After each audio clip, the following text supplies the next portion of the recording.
இப்போ அந்த cyclone form ஆயிருக்கு. அந்த சைக்ளோனுக்கு நீண்ட நெடியா முதல்ல உருவாகுது இல்லை அந்த சைக்ளோன். அப்படி உருவாகும்போது ஒரு சப்தம் எழுப்புது. அப்போ சுற்றி ஒரு சலனம் உருவாகுது, ஒரு விசை உருவாகுதாண்ணா. அந்த விசையை நீங்கள் ஒரு படம் போடணும்னு சொல்லி ஒரு கற்பனையை போடுங்க. நீண்ட நெடிய இதுதான் லிங்கோத்பவர்னு பேர்.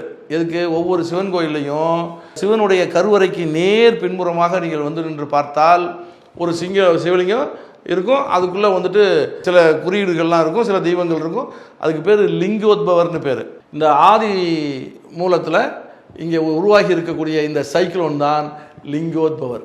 இதை பார்க்கத்தான் இது எங்கேருந்து ஆரம்பிச்சிருக்கும், இதுக்கு முடி எங்கே இருக்குது, அடி எங்கே இருக்குதுன்னு சொல்லி தான் பிரம்மா மேலேயும் அடியை பார்க்க திருமாலும் போனதாகவும் போய்கொண்டே இருப்பதாகவும் ஒரு ஐதீகம் சொல்லுது. ஸோ ஏன்னா இது வந்துட்டு சுத்த வெளியில், இப்போ பூமின்னா தரதட்டும், அங்கே சுத்த வெளியில் ஆமாம். அப்போ அடிமுடி காண முடியாத பிரபஞ்ச பெருந்தலைவன். Right, okay. இப்போது அதிலிருந்து இப்படி சுற்றும் பொழுது நல்லா கவனிச்சுக்கணும்.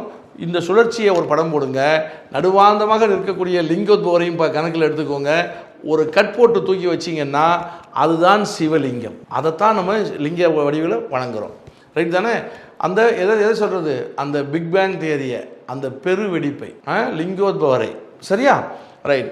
இப்போது அங்கே சுழற்சியின் வேகத்தில் என்ன ஆகுதுன்னா அணுக்கள் ஒன்றோடு ஒன்று உராய்ந்து உராய்ந்து உராய்ந்து என்ன ஆகுதுன்னா என்ன பெரிய பெரிய தீப்பிழம்புகளாக உருவாகி சங்கு சக்கர மத்தாப்புல பற்ற வச்சிங்கன்னா சுற்றி பொறி அடிக்குது இல்லையா, அப்படி சிதறுது. சுற்றி தீப்பொறியாக சிதறுது.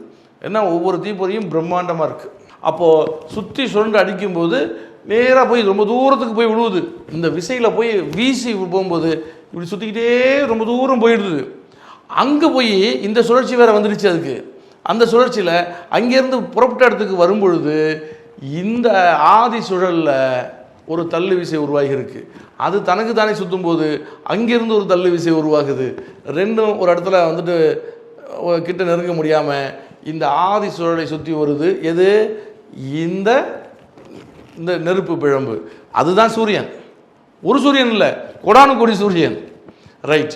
அப்போது அந்த சூரியன் வேகமாக சுற்றும் பொழுது அதுலேருந்து சிதறி விழுந்தது அங்கேருந்து சுற்றிக்கிட்டு கிட்ட நெருங்க முடியாமல் இந்த சூரியனை சுற்றி வருது. இந்த கிரகங்கள், குட்டி கிரகங்கள், இப்படி கோடானு கோடி கிரகங்கள் உருவாயிட்டு. சரி, இது அப்படியே இருக்கட்டும்.